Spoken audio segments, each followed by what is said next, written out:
Morto de fame. That means I'm starving to death in Italian. Let's see if Jamie's Italian on Navigator of the Sea was able to feed me well.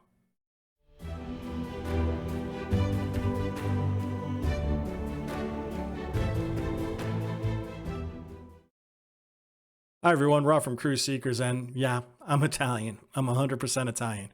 When I spit into that little thing for like Ancestry.com, basically it just came back saying, you're from the boot.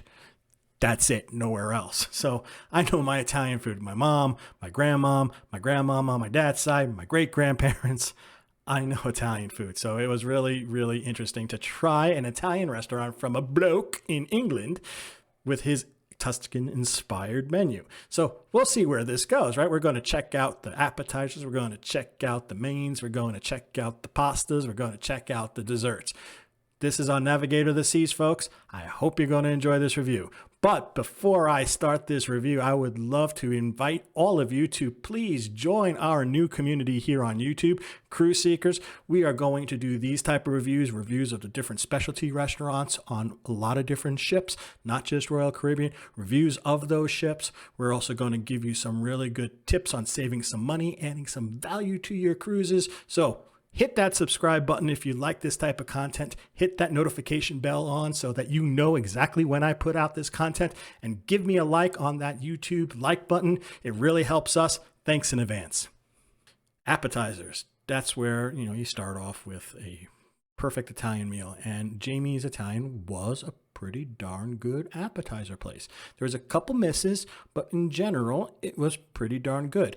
One of the misses was the calamari, the squid. So if you want fresh calamari, this is not where you're going to go. It is frozen.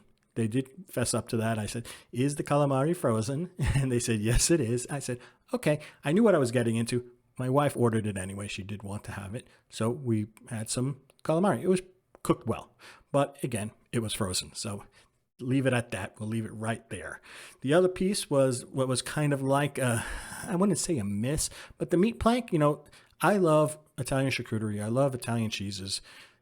They're not high-end charcuterie. They're not high-end cheeses. It serves its purpose, but it is what it is. So if you're looking for some really, really, really good Parmigiano Reggiano, or you're looking for a really, really good Taleggio, or a really, really good Fontina, you're not going to get it. If you're looking for a real nice mortadella or a real nice, sorpressata, you're not going to get it. You're going to get just the basic type of stuff that you would get at, a supermarket type of quality level of those type of things. It is what it is.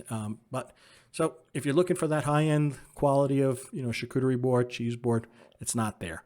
But the other things that were really, really good, my wife really, really liked the garlicky prawns. They were delicious. They were really great sized, fresh, good garlicky prawns. The other real big hit was the arancini, the truffle arancini. Those are these little rice balls. Now, what I was really impressed about it was it kind of reminded me of my grandmother's, which I have not had that kind of reminder from having arancini at other places. And I was like, whoa, this is really, really good. It hit the recipe spot on. Plus with the little added flavor of truffle. Now, my grandma never put truffle in our arancini. We were not, highfalutin. We were not rich. We were basically middle class. No truffle in our arancini. But this was pretty good, but I like truffle too. So I was really, really impressed with that overall. Now, the other pieces of the puzzle, it was, the prosciutto, it was okay. It was just a typical prosciutto. The one thing I really wanted to try was the burrata, but unfortunately not able to be sourced. Wasn't on the ship. So those are the misses. There was one really, really big hit. I really, really enjoyed those arancinis. Get that if you go on the ship. It's very authentic. So now we're at an Italian restaurant. We're going to talk about the pastas. You have to hit pasta if you're an Italian food restaurant. You just have to hit the pasta. You have to hit it well, and you have to hit it out of the park. That's why you go to an Italian specialty restaurant most of the times. It's for the pasta. Now let's start off with the actual, the noodles, the pasta itself. Very fresh. They are made on the ship. They're very, very good. They were cooked well. They were al dente, perfect to the tooth. The pasta was cooked well, the actual pasta itself. Where we fell down a little bit was the sauce. The truffle sauce on the tagliatelle was overpowering. The truffle was very, very strong. I like truffle, but this was extremely, extremely strong. So I think they need to tone that level of truffle in that cream sauce down. The carbonara. Now, the carbonara, they've used penne in this, so that was one weird thing. The other weird thing is there was no, egg to, open up over it. Sometimes you can have a raw egg. A lot of places don't do raw egg, just because of the dangers that are associated with raw egg if you don't trust your source. The other thing was, if it's not a raw egg, it's sometimes a poached egg. But there was no egg. I was like, this is not a carbonara. Especially, it's definitely not a carbonara when there's hardly any black pepper. That's the carbone in the carbonara. That's the black. That's so. I don't know how you could even call it a carbonara. It was a okay cream sauce, but I wouldn't necessarily call it a carbonara. It just wasn't. So that's where that was. Just because there's pancetta in there does not make it a carbonara. It just doesn't. The other thing was my wife had the linguine with the prawns or the shrimp in there. I think that's what they call it, the linguine and shrimp. What is it again? Let me see it exactly. What is it called? Our famous prawn linguine, so they call it prawns. That was okay. Again, I tend to like a little bit more garlicky flavor when they do that, like an aglio olio. That's an Italian for oil and garlic, along with the prawns. And also, you usually look for a little bit of texture bite of some sort with that as well, a little bit of crunch. My grandparents used to use, toasted breadcrumbs, so that worked just fine. But it didn't have that, crunchiness that I'd like to have with like that type of meal. So anyway, it was okay. It was, it was passable. But again, so the pastas, right? Pastas cooked perfectly. The sauces kind of fell flat. Not what I was expecting. So I was kind of disappointed at that point. But, hey, they're still the mains. Let's see if we can make up for that. So now on to the mains, right? We're at an Italian food restaurant. Time for the mains. Why is there a burger on an Italian food restaurant's entrees is beyond me. But my son decided he wanted a burger, and the burger was really, really good. It's a prime burger. If you feel like you want a burger and you're at Jamie's Italian, don't hesitate in getting it. It's really, really good. My wife, she decided to go with the Caesar salad with some chicken breast on top. The Caesar salad was really, really good, really, really fresh. That chicken breast that they put on top of it, it was the biggest darn chicken breast I have seen on a Caesar salad in a long, long time. It was really thick. I'm like, whoa, that's a lot of chicken, but it was good. Cut that chicken breast in half, like at least cut it right, like along the bias, so that you can have a thinner cut breast, because it was like a lot of meat on there. So that's what I would say about the Caesar salad. It was just a typical Caesar salad with grilled chicken on top. Nothing to write home about. It was good. On the other hand, one of my boys decided to get the salmon. Now, the salmon was cooked really, really well. This was probably one of my favorite meals over at Jamie's that I tasted off of his plate. It had a really, really good stew, a fish stew with that to kind of, go on top of the grilled salmon. I think it was baked salmon, not grilled, the baked salmon. And it was flavorful. It was not overcooked. The salmon was moist. It was a good piece of salmon.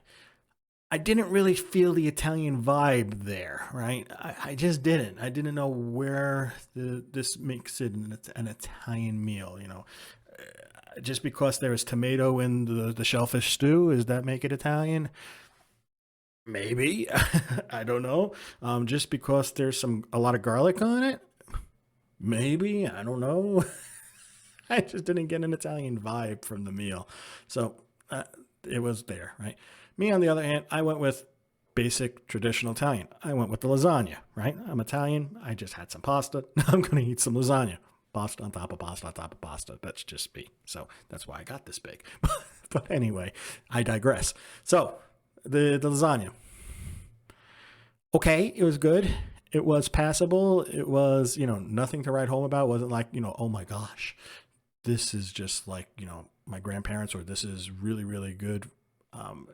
It was just a typical lasagna that, I would put on the grade of, an Olive Garden, right? So we're spending money at a specialty restaurant and I'm getting Olive Garden lasagna. Okay, it is what it is. So that's where I thought with the mains. It was there were some really good ones, right? But I didn't see where Italian kind of fit into it. And when I went with the real Italian entree in lasagna, it was like, okay, it tastes like Olive Garden. So that's where the mains are. If you want, a decent main, you can get a decent main, but don't expect a phenomenal Italian main. That's what it is, folks. So now on to the desserts. The desserts are probably one of my favorite things to have over at Jamie's Italian. They were really, really good. The outside of that, those arancinis in Appetizer land, those arancinis, again, good job, folks. You hit my grandma's recipe out of the park, but let's go back to desserts. So the desserts, right?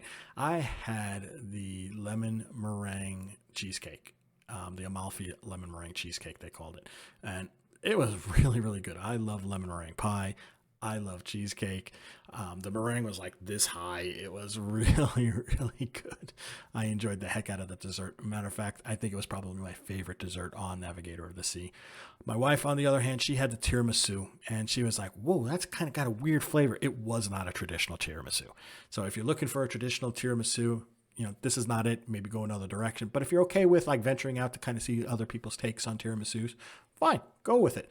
To me, I was like, not for me, right? The orange zest that they put in there going against the coffee flavor, it just didn't work for me. But hey, it might work for you. So that's what I think about the tiramisu. I thought it had some good flavors in there. It might work for you. For me, it didn't work. On the other hand, my son had the pavlova. That was another really good dessert. It was traditional. It's a great way to end a heavy Italian meal, especially if you're eating a lot of pastas. It wasn't too, overfilling or anything along those lines. And it had wonderful, wonderful flavors. The pavlova is a great way to end a meal at Jamie's. And my other son, he decided, I'm just doing ice cream, so we're not going to talk about the ice cream. Ice cream is ice cream. So that's what the story was, the desserts. I really enjoyed them. The desserts were one of my favorite parts at Jamie's Italian. Okay, let's wrap this up. Let's figure out, do we really want to go to Jamie's Italian when you're on Navigator of the Seas? Well, if you have the unlimited dining package, yeah, definitely go. Definitely go to Jamie's Italian if you have the unlimited dining package. You won't be disappointed. If you're going to just go as a one-off and just spend some money to go to a specialty restaurant, I would probably choose, a different chops or something, anything else other than Jamie's on Navigator of the Seas. That's me. For like, if you had the 3-night, I would be really trying to flip a coin between Hooked and Jamie's. I know I will be going to Azumi's. I know I'll be going to Chops. The third one, probably just what I'm feeling that night. Do I feel like some seafood or do I feel like Italian? At least an attempt at an Italian. So if that's the case, then I would probably go to Jamie's. Now, overall, it's an average to a little bit above average restaurant. I wouldn't necessarily say it's like an Olive Garden quality. It's definitely a step up above Olive Garden, especially if you stay away from the Italian food, which is weird to say when you go into an Italian food restaurant. There's a couple places where the Italian food was really, really good, but really the other areas, they kind of was just average to like, I don't get it type of things, right? So if you want other types of meal, like as I said, the salmon was really, really good. The the burger was really, really good. Some of the other appetizers were okay, but it just didn't feel like a cohesive Italian meal to me. So that's it, folks. I hope you enjoyed this review about Jamie's Italian on Navigator of the Seas.